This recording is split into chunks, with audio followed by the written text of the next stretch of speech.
ایک بہن نے کوشچن کیا تھا کہ ہم نے ایک رکشے میں سفر کیا، وہ چنگچی کہہ رہی تھی کہ چنگچی میں سفر کیا، اور اس کو جب اترے تو سب لوگ اترے تو پیسے دینا کا خیال نہیں رہا، اس نے جلدی اتارا اور نکل گیا، یہ سوچ کے کہ شاید سب نے مجھے پیسے دے دیے، اب ہم ان پیسوں کا کیا کریں؟ دیکھیں، اگر تو آپ کو کسی طریقے سے اس رکشے یا رکشے والے کی کوئی شناخت حاصل ہے کہ جیسے جو اس روٹ پہ رکشے چلتے ہیں، اب تو میرے خیال میں کراچی میں چنگچی بند کر دیے گئے ہیں، لیکن پھر بھی بہرحال بہن نے کوشچن کیا،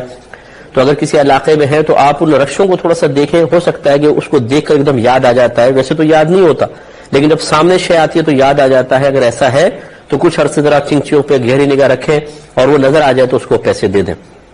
لیکن اگر آپ کے حرج ہے، آپ اتنا نگاہ نہیں رکھ سکتی ہیں اور آپ نے نگاہ رکھی اور وہ شخص نہ ملا، نہ رکشے کی نشاندہی ہوئی، اس میں حکم شرع یہ ہوتا ہے کہ آپ اس نامعلوم مالک کی طرف سے اتنا پیسہ صدقہ کر دیں، 8 روپے تھے، 10 روپے تھے، اس کو صدقہ کر دیں، تو انشاءاللہ عز و جل بروز قیامت اللہ تبارک و تعالی آپ کو بڑی ذمہ فرما دے گا۔ اور چونکہ آپ کے چوری کا ارادہ تو تھا نہیں، پیسے بچانے کا ارادہ نہیں تھا، تو انشاءاللہ آپ گناہگار بھی نہیں ہوں گے۔ ایک بھائی نے کوشچن کیا کہ آفس ٹائمنگ میں کرکٹ کا میچ دیکھنا کیسا ہے، کیا یہ جائز ہے؟ دیکھیں، مسئلہ یہ ہوتا ہے کہ یہ آفس وغیرہ کی جو ٹائمنگز ہوتی ہیں، فیکٹریز وغیرہ کی، یہ مخصوص ہوتی ہیں کہ اس وقت سے اس وقت تک مثلا ٹائمنگ ہے، جیسے آفس کی 9 بجے سے لے کے مثلا شام 5 بجے تک ہے۔ تو جب کوئی شخص اس طرح کسی ایک خاص ادارے کے ساتھ وابستہ ہو جاتا ہے کہ ایک مخصوص ٹائم میں میں اسی کے ساتھ رہوں گا اور کسی کا کام نہیں کروں گا، اس شخص کو کہتے ہیں اجیر خاص، اس کو کہتے ہیں اجیر خاص۔ اور اگر کوئی شخص ایک کام کر رہا ہے لیکن ایک شخص ایک ادارے کا نہیں بلکہ بہت سارے لوگوں کا ایک ساتھ کام کر رہا ہے، تو اسے کہتے ہیں اجیر مشترک۔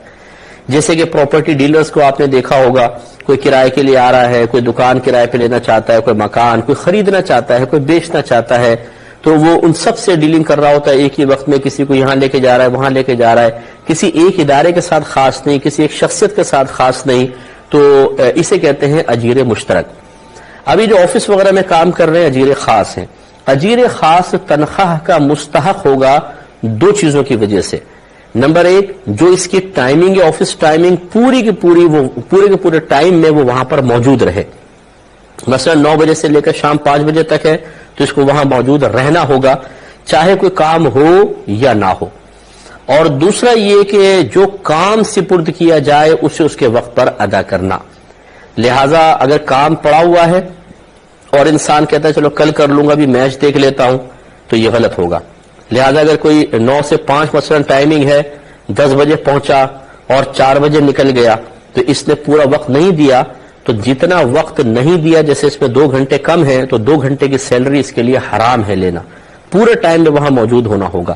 اور اگر کام ہے تو پھر کام بھی کرنا ہوگا۔ اگر کام میں کوتاہی کی، جیسے بعض اوقات ایسا ہوتا ہے کہ خود میچ دیکھ رہے ہیں، یار تم کر دو یار، میرا یہ کام تو کر دو، اب وہ بیچارہ وہ پروگرام میں لگا کچھ فیڈ ویڈ کر رہا ہے اور ہم میچ دیکھ رہے ہیں، تو یاد رکھیں کہ اس کے کر دینے سے آپ تنخواہ کے مستحق نہیں ہو جائیں گے، اتنے کام کی تنخواہ لینا حرام ہوگا۔ اب خلاصہ کلام یہ ہوا کہ اگر آفس ٹائمنگ میں کام چوری ہو رہی ہے یا کام میں کام چوری ہو رہی ہے تو تنخواہ کے مستحق نہیں ہوں گے۔ لیکن ایک صورت یہ بھی ہے، آپ آفس گئے، کام کوئی بھی نہیں ہے، کوئی کام آپ کو نہیں دیا گیا اور کوئی ہے ہی نہیں کام، مثال کے طور پر جیسے بعض اوقات ٹیچرز وغیرہ ہوتے ہیں امتحان کے دنوں میں انہیں کہا جاتا ہے بس بچوں کو سامنے بٹھائیں اور آپ یہاں کرسی پہ بیٹھے رہیں تاکہ بچے امتحان کی تیاری کریں، باقی کوئی پڑھانا نہیں ہے۔ تو اب وہ جا کے بیٹھ گئے، اب کوئی کام نہیں ہے، بس ایسے ہی، تو اب وہ بعض اوقات اپنی سویٹر وغیرہ سینا شروع کر دیتی ہیں اور دیگر اور کاموں میں لگ جاتی ہیں، یا کوئی دوسری ٹیچر اس کلاس میں آ جاتی ہے، دونوں بیٹھ کر ساس اور نندوں کی تھوڑی سی برائیاں شروع کر دیتی ہیں۔ تو اب چونکہ کام اور تو کوئی ہے ہی نہیں، تو اس طرح کے اپنے کاموں کے اندر مشغول ہونے کی اجازت ہو سکتی ہے، لیکن یہاں پہ حاضر رہنا ضروری ہے۔